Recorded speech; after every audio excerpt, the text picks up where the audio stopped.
Breathe, Canadian hockey fans, breathe, because I'm guessing a lot of us forgot to breathe during the end of the quarterfinal game between Canada and Czechia. Here's Frankie Corrado. Together we're going to discuss what happened, how this all unfolded, and maybe where Canada goes from here. Frankie, we're on a team that's got McDavid, McKinnon, Crosby, Celebrini. Hand up if you had Nick Suzuki and ultimately Mitch Marner as the game heroes to lead Canada to the semifinals.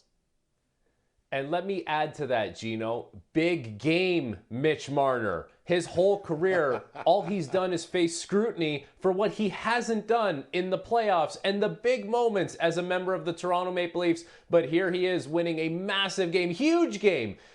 Implications on this game you can't even describe. If Canada loses in the quarterfinals to Czechia at the Olympics, we've been waiting for all these years, 12 years, and you have all the best players assembled, all the deliberation over this team. Sidney Crosby leaving in the middle of the game, and Mitch Marner, who now is adding to his resume a little bit, Gino. Think about this. Scored an overtime winner at the Four Nations, set up McDavid for the championship winning goal at the Four Nations, and now scores an overtime winner, an unbelievable individual effort to slice through everyone and beat Lucas Dostal in a game that was in question. Like, not a game that Canada was in the driver's seat for a long period of time. In a game where Canada had one line going and needed to find some production from other players, Mitch Marner, what a moment for him, very well deserved. And for the scrutiny he's faced at the NHL level, now internationally, Gino, has had some pretty big moments where he's come through. So, Frankie, a former Toronto Maple Leaf scores it in overtime to send Canada to the semis. A current Montreal Canadian scored the game-tying goal to give Marner an opportunity to be the hero. I talked to Suzuki before he left to go over to Milan, and I asked him, I said, where do you want to be slotted? Would you rather be slotted at center, deeper down the roster, the depth chart, or would you rather play the wing further up? He goes, I don't care. I don't care where they use me. I just want to be ready when they need me. And Suzuki was more than ready for this huge moment. This was the best game that Nick Suzuki has played throughout the course of this tournament, and it was the biggest game. And think about Sidney Crosby going out. All of a sudden now, Suzuki had to be called upon a little more at center ice. Canada got dominated in the face-off circle. They weren't necessarily starting with possession, and the Czechs did a good job of stifling the Canadian attack. What Nick Suzuki did in order to score his goal, there was nothing fancy about it. And maybe that's why it's fitting that Nick Suzuki scored the goal, because you have to watch him play repeatedly to understand what makes him go as a hockey player. It's not necessarily the flashiest kind of player, but it's very effective. And on the goal, Nick Suzuki has a couple moments prior to it where he's in on the forecheck, finishes his hit, eventually comes up with the puck, goes to the front of the net, and tips a puck in.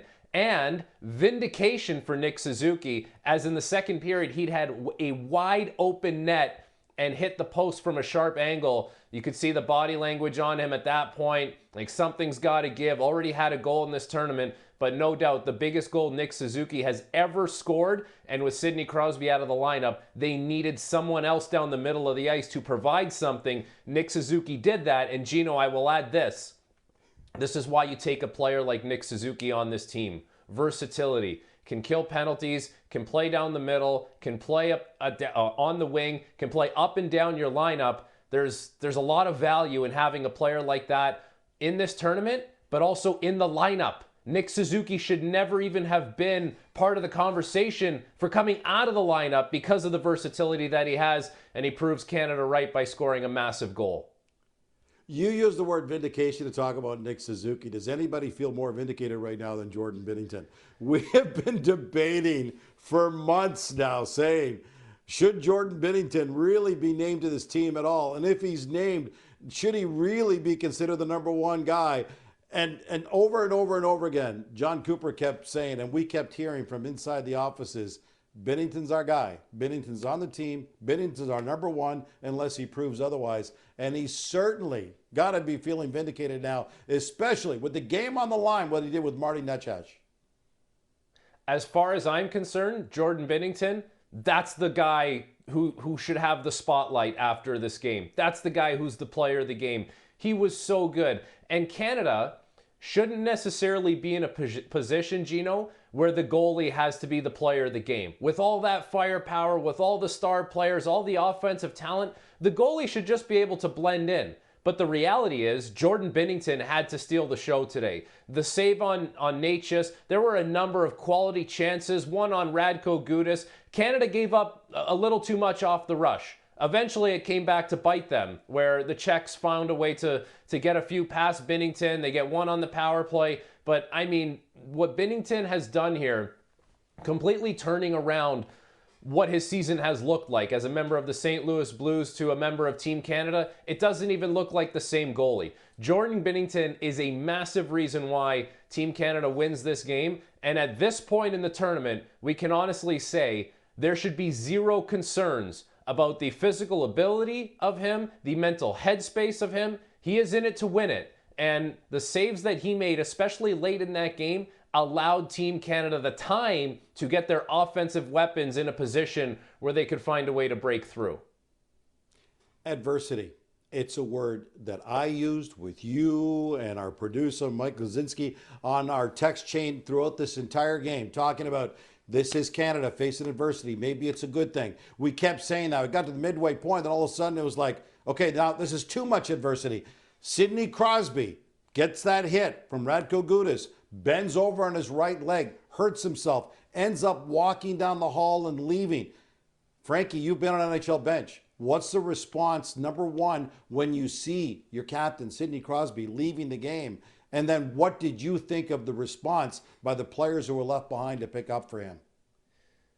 They had to pick up the pieces, and Canada won the game. So mission accomplished.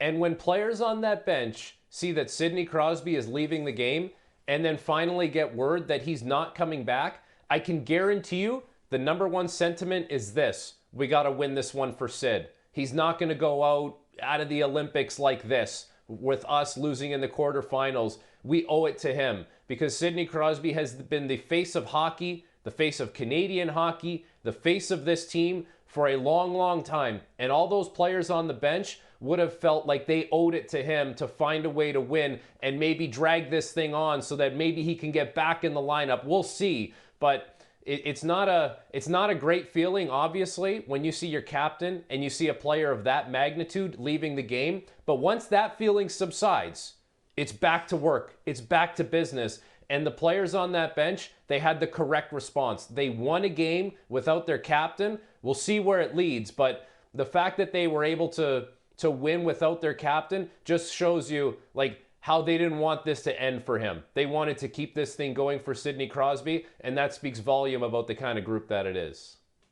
And almost lost in this, and I don't want to ignore this, is, again, the continued incredible chemistry between Connor McDavid and Macklin Celebrini.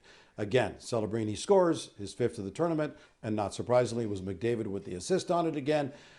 The chemistry these two have developed. Now, don't misunderstand this, so listen to this as I say it all the way through. The thought that came to my mind was, I got to see the Canada Cup in person. I got to work it in the 87. I saw Gretzky and Lemieux. I'm not comparing McDavid and Celebrini, that combo, to Lemieux and Gretzky. But from a chemistry standpoint, where two guys can step on the ice, I think that's as good a chemistry between two guys in a short-term tournament like this than I've seen since those two. What's your take on that, Frankie?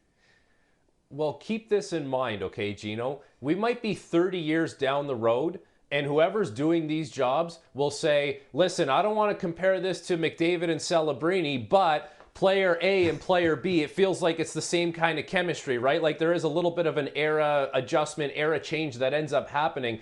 For a lot of this game, it felt like there were two players going for Team Canada, and their numbers were 17 and 97. And it wasn't necessarily great news for Canada because they needed more than just Celebrini and McDavid going. But when those two were on the ice, the quality of plays that they were making with each other, it was different than everything else that was happening on the ice. Their ability to execute at a high level, to get pucks back, to operate under high speeds. Like a lot of times, Gino, in order to make the quality plays, the plays with conviction around the front of the net or the ones that drive towards the front of the net, they need to be done at around 80% speed. Chances are if you're going at 100% speed, it's just too fast to really execute and connect two players at the same time. Those guys can do it at like 90-95% capacity of what they can skate. McDavid probably at 100, but that's the thing that's so impressive about those guys, and it's hard for teams to have an answer when they're completing their plays at the high speed that they play at. Now, the challenge for Team Canada is to get more than just those two players going, but you cannot question it. When they're on the ice together, the chemistry is real, and it's a big reason why Team Canada can tilt the ice in their favor when those two guys get going. Okay, we could pick a TSN turning point. It'd be easy to say Nick Suzuki with the tying goal, Mitch Marner with the winning goal. Those are easy. But I want to take you back. Here's Czechia, seem to be in control. A scramble along the boards. They're battling for the puck along the boards. A nothing kind of play. Michael Kempny comes in, takes a cross check on McKinnon, and the game completely turns around at that point. Was that the turning point? Was that just a brutal play by him? It was a brutal play. It was unnecessary. It was a turning point, yes. And keep this in mind.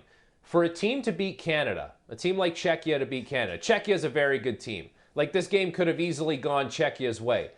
But they need to play somewhat of a perfect game in order for it to happen. And let's call a spade a spade. Czechia played at their higher level more than Canada played at their higher level in this game. But Canada still won. But that play, that takes away from everything Czechia was doing. You cannot send Canada to the power play. It's way too good. You can't take away from momentum swings that are going in your team's favor, because when Canada gets their feet moving and the urgency started to rise, you could see that Czechia had to weather the storm. So that takes away from playing a quote-unquote perfect game or close to it that allows your team to win a game. When it's close like that, it just becomes a matter of who's going to make the least amount of mistakes and who's going to make the mistake at the wrong time. Ultimately, that was a mistake at the wrong time, and it did feed into Canada's, offensive climb in that game. Now, after that, there were a handful of other significant momentum swings that made that game sort of hang in the balance, but that was a big one that gave Canada some life and ultimately allowed them to win the game.